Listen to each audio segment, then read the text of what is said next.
It is qualified small business stock, and it is the greatest thing to ever happen to the startup community. It is a huge federal giveaway. Let's be honest, it came in, well, that's one perspective, but let's call it an incentive. It is a huge incentive to the startup community, and every startup founder and investor should have this top of mind when you're seeking investment or even issuing stock.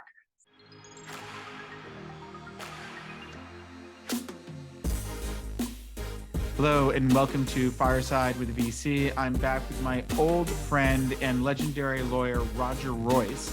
He's with Haynes and Boone, as you can see from his cool t-shirt. When I first met him, he was practically wearing a tie. These guys weren't all born cool. We just get more and more casual as we go along. But this is part of our legal series of talking to a real lawyer who does nothing but this stuff.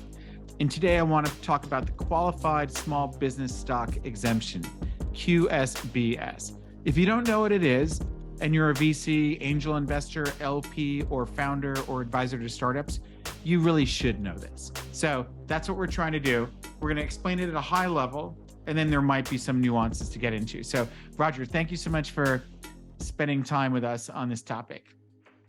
Yeah, and COVID has changed the way all of us dress, I think. Yeah. So I look a lot more like my clients these days than I used to. I used to look more like an insurance salesman. I look like a startup company.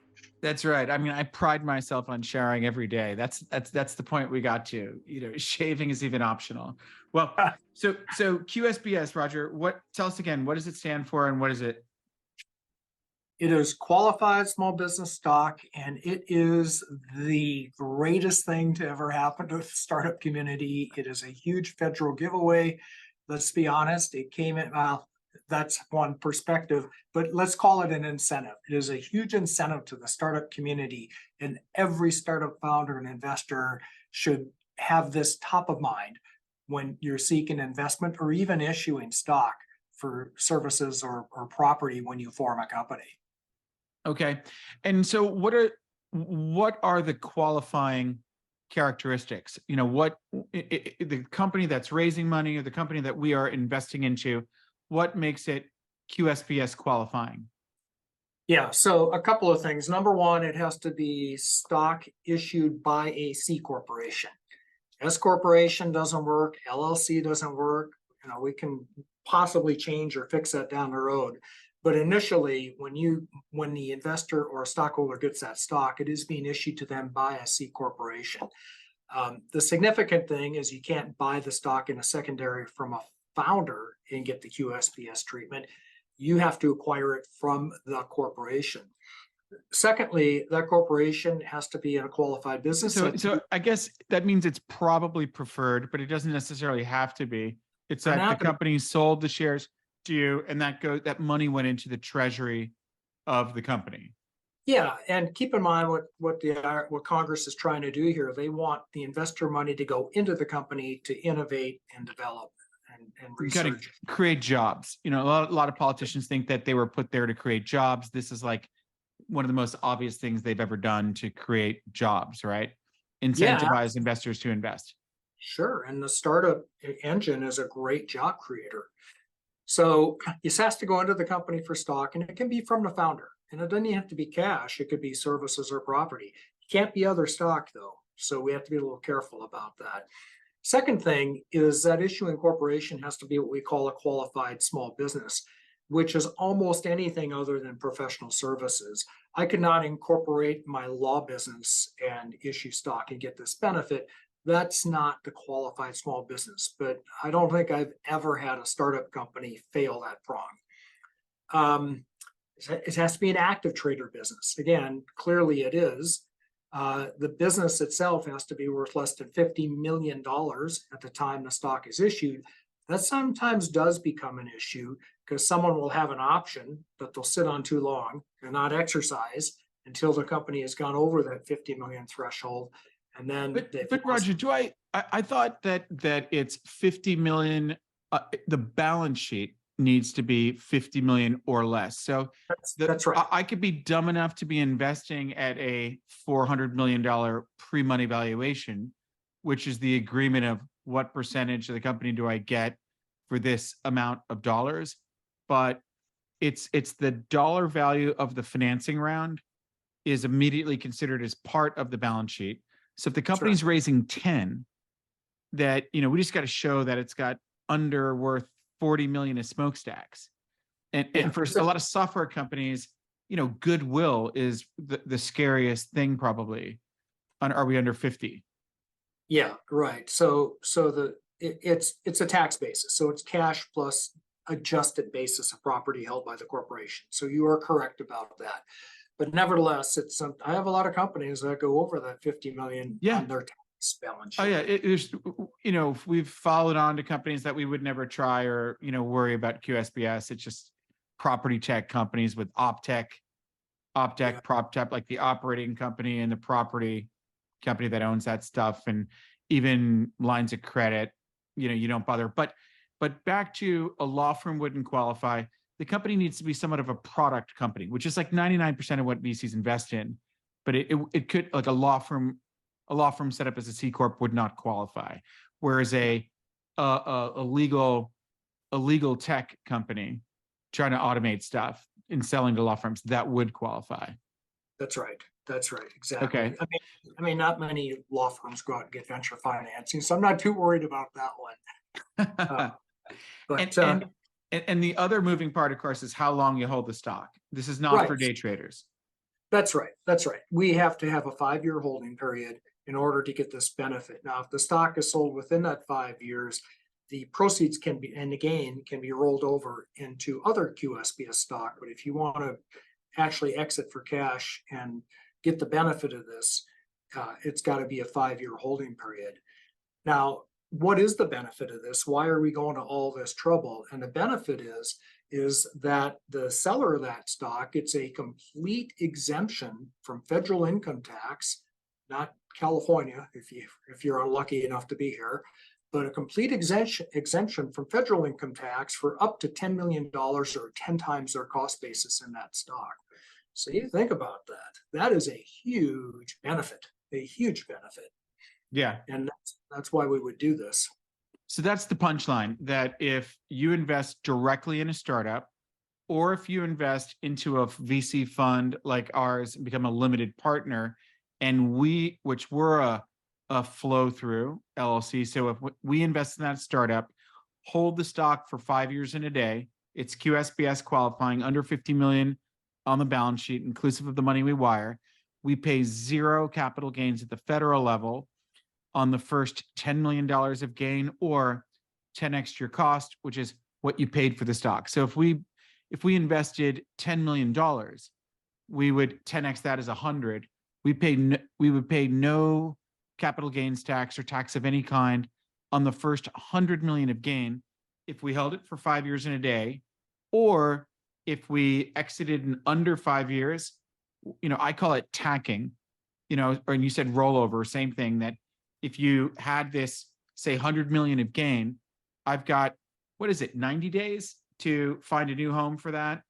You've got 60. Okay, 60 days to deploy that capital into another QSBS. And so if I held it for, say, 4 years, I could drop it into something else, and I only need to wait 1 year to have my 5 years in a day to be able to not pay tax on that. Right. Okay. Now you said something else is interesting. And, I moved, no secret, from Silicon Valley to Austin, Texas.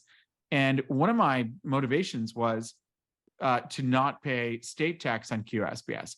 My understanding is that California is the only state that says, and it's probably unconstitutional, but I don't want to be roommates with Wesley Snipes and, have any arguments with the tax people. So, but there's New Jersey. So New Jersey, I understand, says this makes sense for job creation. And if you tack and roll over and you're creating more jobs in a new company, you deserve it, but only if the jobs are in New Jersey. So I think New Jersey says if like you got to have more than half the company truly working out of the Garden State to get the QSBS. I don't know. Do you know any different than that? California used to have that rule. You had to have 80% of your business in California in order to get the benefit. And you're right, there was a constitutional issue. We had all sorts of litigation. And to make a long story short, where we ended up with is our legislature just simply repealing the whole rule. So in California, you pay tax, whether you're doing business here or not. And Yeah. I agree, there are constitutional issues with that. It was a long tortured history. It's kind of like that, Congress gave us this rule and the franchise tax board tried to take it away. And eventually the legislature did. So that just is what it is. I mean, if you're going to do business in California, you're going to pay tax here. That's just a hard lesson that everybody just accepts. So I look at this as a federal rule and then a federal exemption, possibly a state, depending on where you happen to be sitting. Yeah, but and maybe the hikes are worth it, and I miss California, but I get back pretty frequently. But we have more LPs from the state of California than any other single state in our fund, and I still make sure they all understand this, because not paying the federal tax is still a huge win for a California resident LP or investing directly in these startups. So there's another topic I think it's worth bringing up. Is a key thing is you got to start the clock ticking and survive 5 years, whether you tacked or just stayed with that one company. And the truth is, your power law investments as a venture capitalist that return the whole fund or return the whole fund and then some typically take 5 years and a day. So we're not the day traders I wish we were.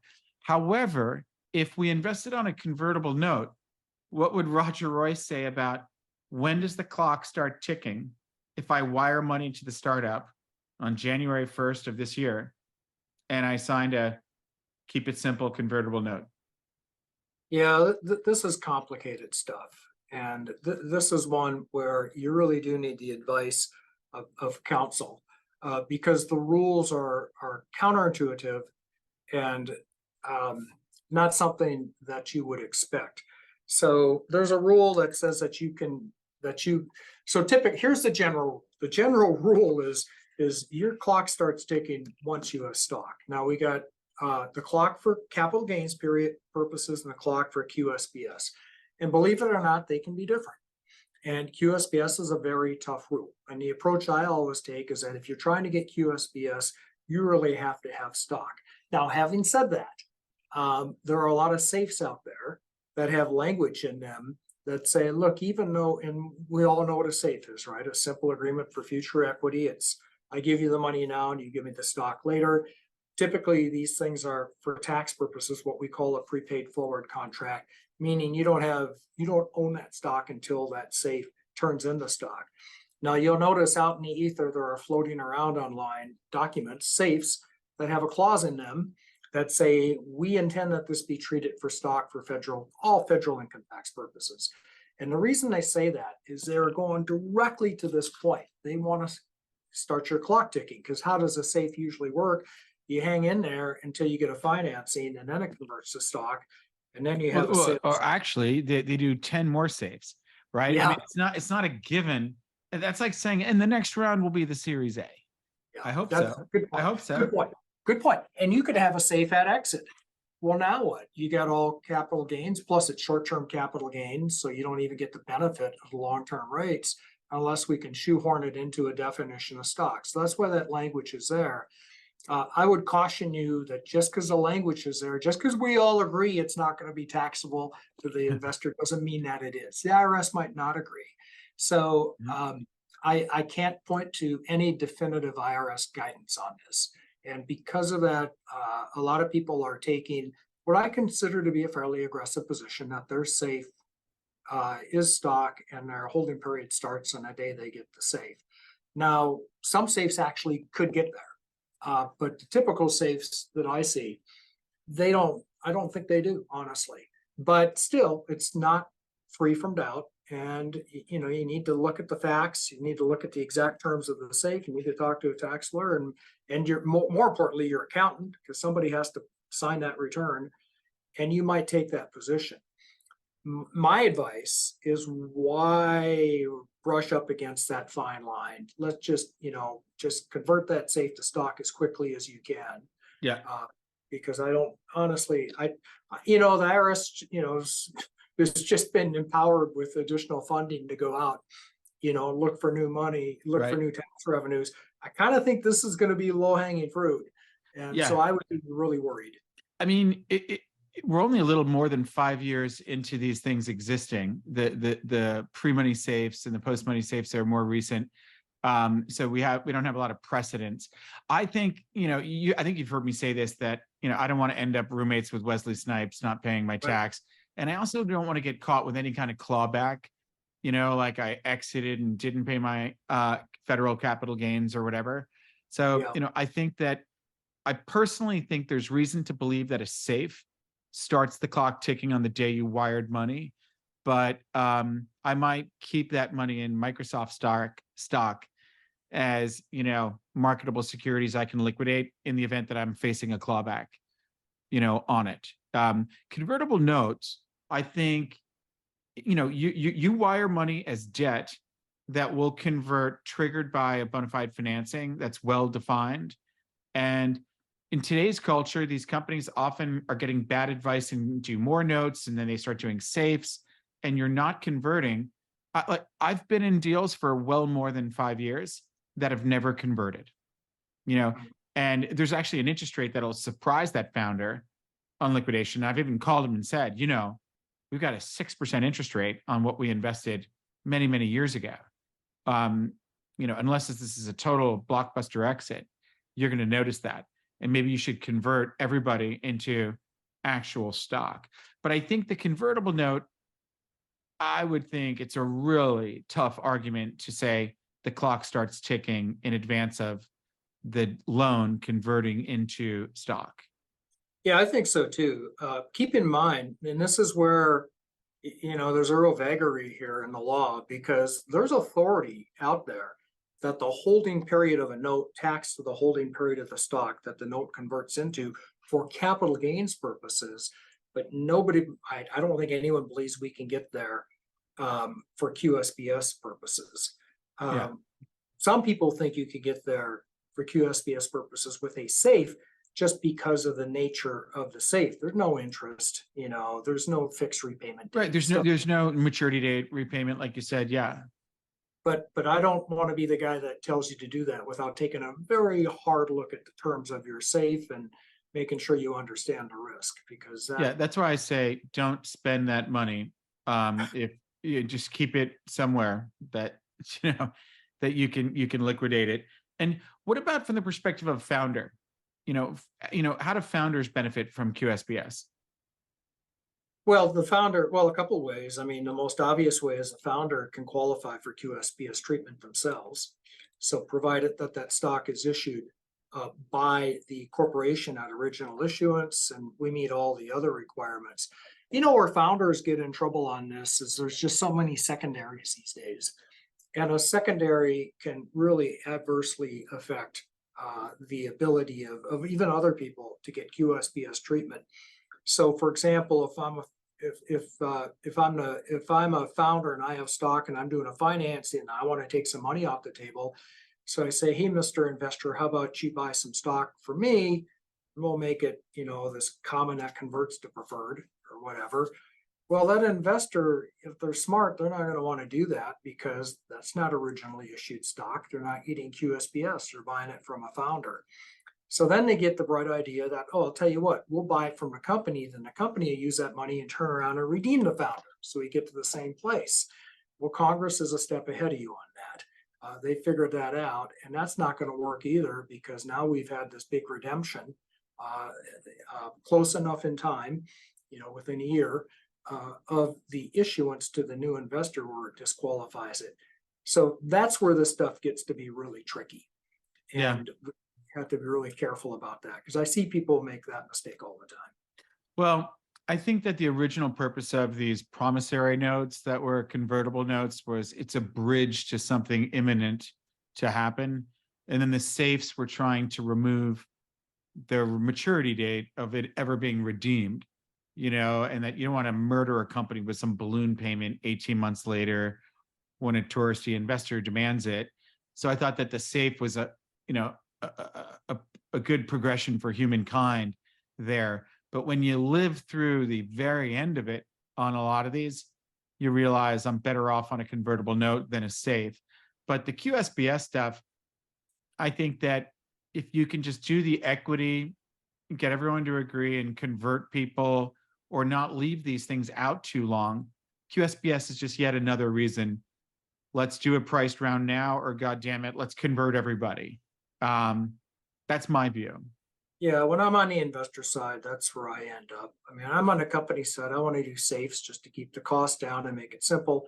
Investor side, I'd like to get stock and get my, get the QSBS period or capital gains period running on day one. Well, you're a good lawyer not to be billing out while you're sleeping, Roger. So that's good to know you're founder friendly when you're representing the founder. Well, listen, I think that's a wrap. Is there anything else we should know about qualified small business stock today? No, I think we've hit the high points. Thanks for giving me the opportunity. It's interesting. This benefit has stuck around and it's made it since Bill Clinton years, and it's still there. And I think it's going to be there forever. It seems to be immune from tax reform efforts, and the politicians don't even attack it anymore. Well, I think it's the easiest way to trace. We're doing something to create jobs and the kind of jobs that we want. So, why would you stymie that? And you got your payroll tax. We're all going to pay tax at some point. I just think it's a great thing to accelerate innovation. And the more investors know about it, even listening to this, the more that we're going to get the result we want, which is, fund more of these jobs. Okay, my friend, thanks again. We'll talk to you soon. Okay, thank you.